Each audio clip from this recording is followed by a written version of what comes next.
Let's begin today's Vanguard news by potentially pissing off every English player who bought the recent release of the Leonore and Radueld Master deck sets, as Japan is getting a reissue of these complete with their set code having V2 written on them. This reissues won't have sleeves, and will instead have 3 packs of DZBT10 for the Radueld set, which comes out 2 weeks after DZBT10, and 3 packs of DZBT11 for the Leonore set, which comes out on the same day as DZBT11.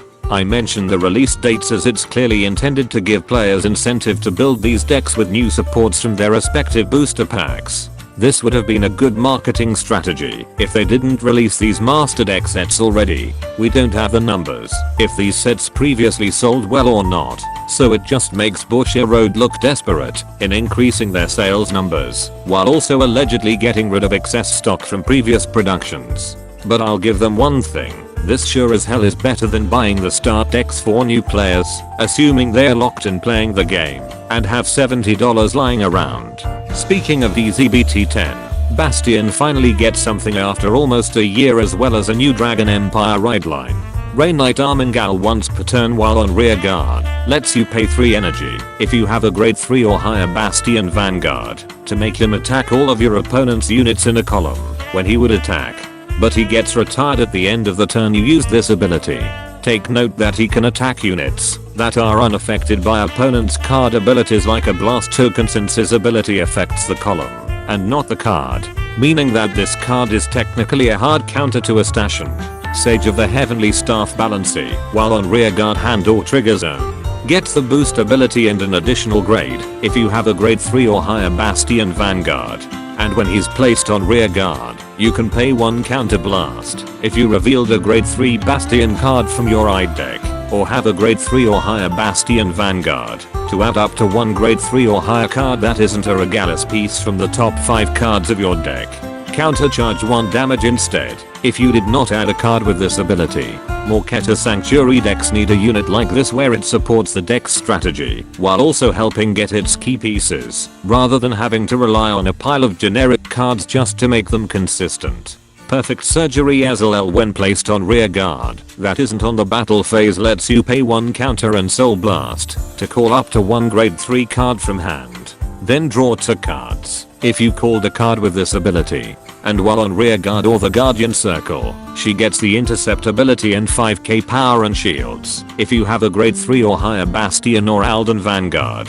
So there's a theory I have called the Keter tax. It's basically whenever a Keter Sanctuary deck gets a similar support, it's usually more expensive to use and has worse outcomes compared to the other nations. In this card's case, this was an attempt in trying to give Bastion a Yyugmashad clone.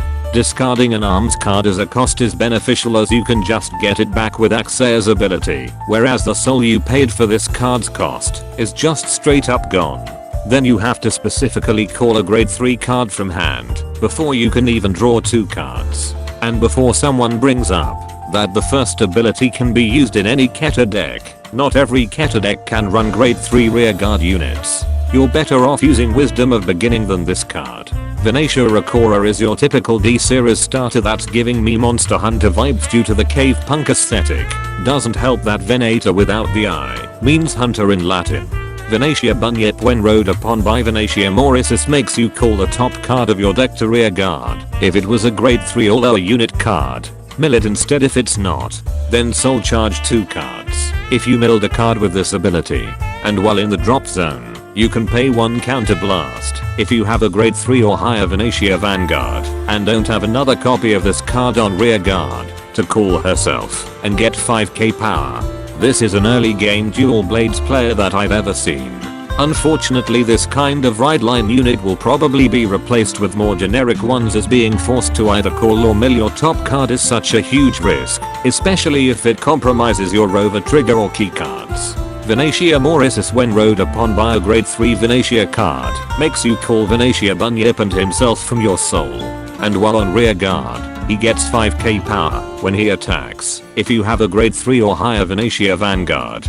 It's kind of amazing that the devs had the foresight in knowing that players would replace Bunyip, and so made this ability give you up to 2 free units by just running her in your ride line. But jokes on them, as you can still call this card even without Bunyip in your soul. Also Insect Glaive user. Venatia Dinner Buried once per turn while on Vanguard lets you pay 1 Soul Blast to call up to 1 grade 2 or lower unit card from the top 5 cards of your deck.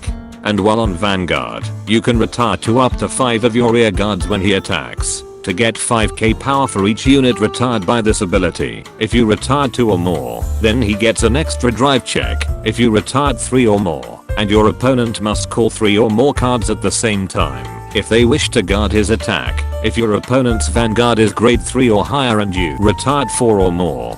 First off, great sword user obviously. Secondly, if people were complaining that the previous Dino Dragon cards weren't Tachikaze enough, then here's a deck with their actual mechanic, but without the Dino Dragons. Guess Bushiro has a sense of humor, where you can't have it both ways, and the one time a Dragon Empire deck that could actually use the extra card advantage from Dragveda, and they made the extra drive check only last for 1 battle.